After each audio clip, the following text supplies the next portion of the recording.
Welcome to Intellectus with Dr. Neil. Today I will explain experiential learning theory, often called the experiential learning cycle or model. Well, I hope to explain it. So there are two models of the theory. There's the 4-H model, but I will focus on David Kolb's model. The 4-H program is the largest youth development initiative in the United States. It is proctored by the federal government through the U.S. Department of Agriculture and also by local governments and universities. So FYI, the 4-H's are head, heart, hands, and health. It is a very noble cause for young people, but perhaps we can discuss their version of experiential learning in a later episode. So as the title suggests, experiential learning can be loosely defined as learning through experience. But what happens during the experience that causes learning to occur? That is the fun part, and it is the beauty of the model. So first, I must explain, though, what a theory is. So when people say the word theory, sometimes they often mean an idea or conjecture. For our purposes today, I take theory to be a tested proposition. When the theory is tested and proven multiple times, it is usually considered to be a reality or to have some kind of predictive quality and is often referred to as an objective truth. So just what is Kolb's experiential model? So before we dig in, I just literally cited that this is a two-part video. Kolb's theory has two sides to it. So I will start with the first part and then expound on the complementary part in the next video. So Kolb created the framework that is a description of how people learn through experience. Someone might respond, well, duh, people learn through experience all the time. It's called learning by doing. So yes and no. How many things have you learned just by doing? It's a little more complex than that. In Kolb's seminal 1984 work, I think it's called Experiential Learning, Experience as the Source of Learning and Development, he stated that learning is the process whereby knowledge is created through the transformation of experience. Without giving a full history of Kolb's work and how he came to theorize the process, I'll just say that this is applicable to all types of learning, not just in school or in the workplace. So experiential learning can be understood by looking through Kolb's lens. So let's get started. Kolb's theory is really a circular process, which means that it's continuous. It starts with concrete experience. Then it moves on through reflective observation, abstract conceptualization, and then active experimentation. So the steps are sometimes stylized graphically as CE, RO, AC, and AE. It can loosely be simplified to doing something, then thinking some more, then trying something. All right?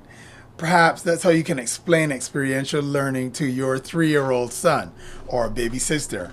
Well, maybe not your baby sister. My baby sister is a professional educator who's in her 50s. She would roll her eyes and say something sarcastic if I simplified it like that. So actually, since it's a circular process, there is an argument which says that the process can start at any of the steps. That would take some intellectual gymnastics, I think, to explain, but it's not impossible to explain it that way. However, what is important is that deep or robust learning is usually difficult without each step, even if the learner spends more time at one stage than at others. In that way, the steps are not equal because everything depends on A, the individual learner, and B, what is being learned. So let's start with concrete experience. The word concrete is key. Concrete is a man-made construction material that is used in buildings, roads, sculptures, has many other applications. The thing about concrete is that it is honest. When a cartoon character falls onto a presumably concrete floor or runs into a presumably concrete wall, the results are funny to small children, but painful for concerned adults to watch because concrete's honesty lies squarely in its hardness and rough texture. It is the proverbial immovable object. So what does that have to do with Kolb's concrete experience? In intellectual circles, concrete is a metaphor used to mean real or tangible. In learning, The experience is a new one. So the concreteness comes from engaging with the experience as someone who knows little to nothing. It may seem hard or rough, like the feeling of inexperience at your first tennis lesson or day one of statistics class. Actually, for many people, including me, day one of statistics turned into week one and month one, if you get my drift. So, all the fun aside, the concrete, tangible experience is caused by the learner's unfamiliarity with the experience, whether you don't know how to hit the tennis ball or the math in the class is just gobbledygook. All right? So, the learner is experiencing in multiple ways. There could be confusion, nervousness, sweating, blurry sounds, etc. We learning pros like to think that there's also exhilaration, grit, etc. because learning is positive and negative at the same time. So I remember my second son having trouble sounding out certain sight words when he was learning to read. But there was such joy, even some giggling, as his little brain was putting CAT together into cat. That's what a concrete experience is like. It's not just the physical experience, but it's also the visceral reactions and emotions that occur as well. So moving along to reflective observation. This happens immediately after the concrete experience, and the learner asks, well, what just happened? Well, it's a little more than that. The key word here is reflective.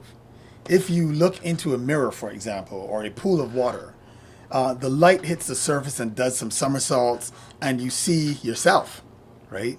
Actually, scientists might say that the light hits the reflective surface at a certain angle, called the angle of incidence, and bounces off the surface, called the angle of reflection, in a very organized way, and creates an image which enters through your eyes to your brain. Your brain conjures up a virtual image that appears to be behind the mirror or inside the pool of water or something like that. So this is not the reflective being referred to in reflective observation, or is it? The reflective in reflective observation is more similar to rewatching a TV show that you starred in, where you feel all the feels of the experience. The learner recounts the experience and compares it to what they already know and what they've already experienced. It is a compare and contrast session where they identify any similarities and variances between what they just experienced and what they thought they knew about the thing, and with similar experiences as well. For example, after the first tennis lesson, a pickleball player may think of their aching wrists, for example, and contrast the pickleball grip of the racket and the tennis grip. They may consider the lengths and constructions of the pickleball racket and the tennis racket, the weights of the pickleball versus the tennis ball, etc. Really, this is critical reflection, not just a summary of the experience. It is the beginning of the heavy lifting that the brain has to do when learning. So as a side note, much of the concrete experience is sensory, so the reflection includes sensory memories as well. So when I said before that the brain had to do heavy lifting, it includes the senses too. This reflective observation leads directly into the next step.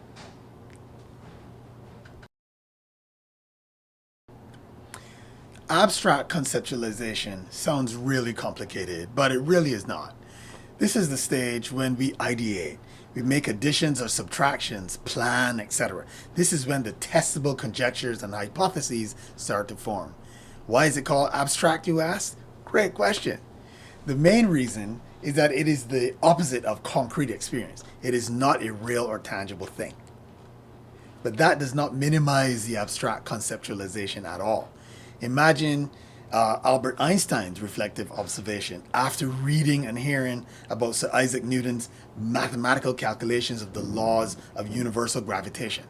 His abstract conceptualization eventually led to the theory of relativity. Sir Isaac likely experienced Galileo Galilei's writings, and so on. So abstract conceptualization happens when we form conclusions from our reflective observation and chart the path to where we want to go with our ideas and what we will do. We visualize the possibilities.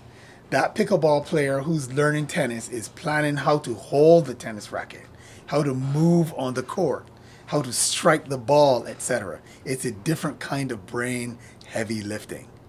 So instead of reflecting, we're looking forward at this stage. We can visualize the outcomes we desire. Finally, we have reached the last stage in the cycle, active experimentation. At this stage, we try out the things we conceptualized in the previous stage. This can also be called the practice stage. Learning professionals often use simulations and other forms of analogic learning tools if there is no physical space. So while that pickleball player may have an actual tennis court to practice, classroom or workplace learners are usually given scenarios to play roles or have case study style discussions. So since we are discussing experiential learning, the active experimentation or practice stage is often where most of the time is spent. It is important to press towards improvement here, not towards perfection. Why? Because this is a cycle. Experiential learning is continuous. It is explained as a series of separate events, but sometimes it all happens in short periods, in a very short space of time. So consider this. The line between active experimentation and concrete experience is blurry. So is the one between reflective observation and abstract conceptualization. The cycle does not really stop unless there is a point where someone can claim mastery. But do we truly really master anything? So, for example, doctors are always reading articles and attending conferences to see what new therapies are out there, for example. They are constantly learning. This is experiential learning in action. So they have a concrete experience in their clinics and hospitals where they often might encounter some kind of new challenge, something they haven't seen before. They do some reflective observation after the encounter, often discussing things with peers or attending a conference, reading, etc. They make plans about how to approach a challenge in the future, which is abstract conceptualization, and then they try the new approach, usually with guidance from senior or knowledgeable peers, which is active experimentation. Maybe this example could have been the whole video.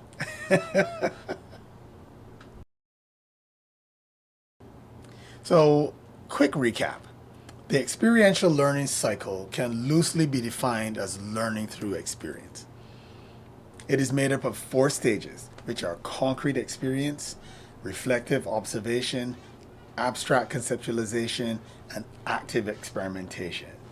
I encourage you to do your own research or speak with a learner professional to dig in a little bit deeper. So that's all for today. In the next video, I will take on the next part of Kolb's Experiential Learning Theory, which is the experiential learning styles. Bye for now.